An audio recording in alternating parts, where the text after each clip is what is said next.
ආයුෂ බොහෝ වෙන්න කියලා ප්‍රාර්ථනා කරන ගමන් මිස්ටර් පෙන්ෂනර් YouTube නාලිකාවට සුපුරුදු පරිදි අදත් ඔබ සාදරයෙන් පිළිගන්නවා. විශ්‍රාමික නිලධාරියා මියගිය පසුව වැන්දබු පුරුෂයා වෙත ගෙවනු ලබන වැන්දබු විශ්‍රාම වැටුප කලින් සිවිල් විශ්‍රාමිකයාට ගෙවපු විශ්‍රාම වැටුපෙන් කුමන ප්‍රතිශතයක්ද? සිවිල් විශ්‍රාම වැටුපක් ලබා ගන්න අතරතුර වැන්දබු පුරුෂ විශ්‍රාම වැටුපක් ලබා ගන්නව නම් වැන්දබු පුරුෂ විශ්‍රාම වැටුපට මොකද වෙන්නේ? මෙන්න මේ සම්බන්ධයෙන් ගැටලුවක් ඉදිරිපත් කරමින් ලීලාවතී ගලගෙදර මහත්මිය අපෙන් විමසලා තිබුණා. භාර්යාව මිය ගියාට පස්සේ ස්වාමි පුරුෂයාට හිමිගන්නනු ලබන වැන්දබු විශ්‍රාම වැටුප භාර්යාවට ලැබුණු විශ්‍රාම වැටුපෙන් කුමන ප්‍රතිශතයක්ද කියලා. එතුමිය වැඩිදුරටත් සඳහන් කරලා තිබුණා එතුමියගේ ස්වාමි පුරුෂයා සිවිල් විශ්‍රාම වැටුපක් ලබා ගන්නයි කියලා. ලීලාවතී මහත්මියගේ ගැටලුවට පිළිතුරු ලබා දෙන ගමන් අපි මේ පිළිබඳව සවිස්තරාත්මකව කතා කරමු. විශ්‍රාමික නිලධාරියෙක් මිය ගියොතින් ඔහුගේ හෝ ඇයගේ විශ්‍රාම වැටුපෙන් කිසිම අඩු කිරීමක් කරන්නේ නැතුව 100% ප්‍රතිශතයක් වැන්දබු පුරුෂ විශ්‍රාම වැටුප ලෙස ගෙවනු ලබනවා. මෙතනදි මතක් කරන්න ඕන තවත් කාරණයක් තියෙනවා. විශ්‍රාමික නිලධාරියෙක් රාජ්‍ය සේවයේ නියතව සිටින කාලය තුලදී ඔහුගේ හෝ ඇයගෙන් රජයට යම්කිසි අයවීමක් තිබුණා නම් විශ්‍රාම ගියාට පස්සේ පාරිතෝෂිකයනොත් විශ්‍රාම වැටුපෙනුත් එය අය කිරීමට කටයුතු කරනවා.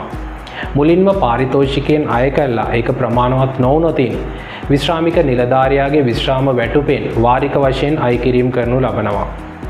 මෙතනදී මතක් කරන්න ඕන දෙයක් තමයි විශ්‍රාමික නිලධාරියා මිය ගියාට පස්සේ වැන්දබු පුරුෂ විශ්‍රාම වැටුප ආරම්භ වීමේදී මෙන්න මේ වගේ රජයට අය කිරීම තිබුණා නම් ඒක වැන්දබු විශ්‍රාම වැටුපෙන් අය කිරීම කරන්නේ නැහැ. ඒක නිසා සමහර වෙලාවට සිවිල් විශ්‍රාමිකයා ගත්ත විශ්‍රාම වැටුපටත් වඩා වැඩියෙන් වැන්දබුවට හෝ වැන්දබු පුරුෂයාට විශ්‍රාම වැටුප ලෙස වැන්දබු අනත්දරු විශ්‍රාම වැටුප ලැබෙන්න පුළුවන්. සිවිල් විශ්‍රාම වැටුපක් ලබා ගන්න අතරතුර වැන්දබු පුරුෂ විශ්‍රාම වැටුපක් ලබා ගන්නව නම් වැන්දබු පුරුෂ විශ්‍රාම වැටුපට මොකද වෙන්නේ? මෙතනදී වැන්දබු විශ්‍රාම වැටුපත් සමග රුපියල් 5000 දීමනාවත් රුපියල් 3000 දීමනාවත් ගෙවීම කරනු ලබන්නේ නැහැ. මේකට හේතුව තමයි විශ්‍රාම වැටුප් එකකට වඩා වැඩි සංඛ්‍යාවක් ලබා ගන්න අවස්ථාවකදී රුපියල් 5000 දීමනාවත් රුපියල් 3000 දීමනාවත් ගෙවීම කරනු ලබන්නේ එක් විශ්‍රාම වැටුපකට පමණයි.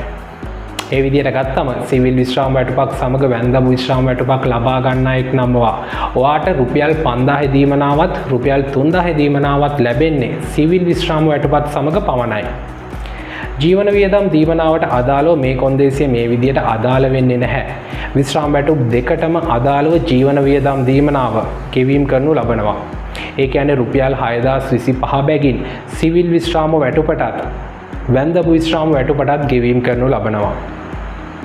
සිවිල් විශ්‍රාම වැටුපක් ලබා ගන්න ගමන් වැන්දබු විශ්‍රාම වැටුපක් ලබා ගන්න එක් නම්වා ඔයා මෙන්න මේ කියන කාරණා පිළිබඳවත් දැනුවත් වෙන්න ඕන. වර්ෂයක් පාසා සියලුම විශ්‍රාමිකයන් විශ්‍රාම වැටුපට අදාළව ජීවිත සහතිකය යාවත්කාලීන කරන්න ඕන. ඒ වගේම සිවිල් විශ්‍රාම වැටුපක් සමග වැන්දබු විශ්‍රාම වැටුපක් ලබා ගන්න කෙනෙක් නම්වා ඔයා විශ්‍රාම වැටුප් දෙකටම අදාළව වෙනම ජීවිත සහතික යාවත්කාලීන කිරීම කරන්න ඕන. එහෙම නැතුව එක විශ්‍රාම වැටුපකට පමණක් ජීවිත සහතික යාවත්කාලීන කරා කියලා විශ්‍රාම වැටුප් දෙකටම අදාළව ජීවිත සහතික යාවත්කාලීන වෙන්නේ නැහැ. ඔයා ඇඟිලි සලකුණ මගින් ජීවිත සහතිකය යාවත්කාලීන කරන කෙනෙක් නම් මේ ගැටලුවට අදාළ වෙන්නේ නැහැ. ජීවිත සහතිකය ඇඟිලි සලකුණ මගින් යාවත්කාලීන කිරීමේදී විශ්‍රාම වැටුප් දෙකටම අදාළව ජීවිත සහතිකය යාවත්කාලීන වෙනවා.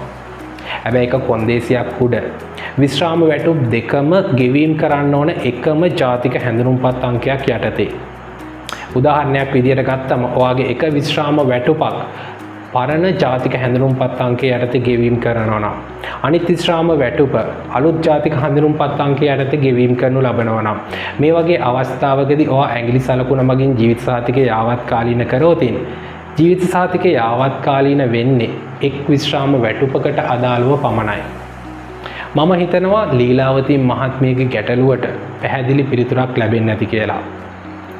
මේ වගේ විශ්‍රාමිකයන්ට පවතින ගැටලු මිස්ටර් පෙන්ෂනට ඉදිරිපත් කරන්න. ඒක පොදුවේ විශ්‍රාමිකයන්ට බලපාන ගැටලුවක් නම් Q&A ප්‍රෝග්‍රෑම් එකෙන් ඔයාටත් අපි අවස්ථාව ලබා දෙන්න සූදානම්. විශ්‍රාමික ඔබට වටිනා බොහෝ තොරතුරු ඇතුළත් මිස්ටර් පෙන්ෂන් YouTube නාලිකාව මේ වෙනකොට subscribe කරලා නැත්නම් දැන්ම subscribe කරලා අපිත් එක්ක එකතු වෙන්න කියලා ආරාධනා කරනවා. channel එක subscribe කරන ගමන් මේ වගේ තවත් වීඩියෝ එකක් දැම්මම ඒක ඔයාලා ළඟටම ගෙන්න ගන්න පහලින් තියෙන bell icon එකත් click කරගෙනම යන්න. මේ වීඩියෝ එක හොඳයි කියලා හිතෙනවා නම් වීඩියෝ එකට like එකක් දාන ගමන් අනිත් අයත් බලන්න share කරන්න අමතක කරන්න එපා. like කරපු share කරපු හැමෝටම thank you කියන ගමන් මේ වගේ විශ්‍රාමික ඔබට වැදගත් වෙන තවත් වීඩියෝ එකක් අරගෙන එන බලාපොරොත්තු වෙන අදට සමුගන්නම්. සියලු දෙනාටම සුබ දවසක්.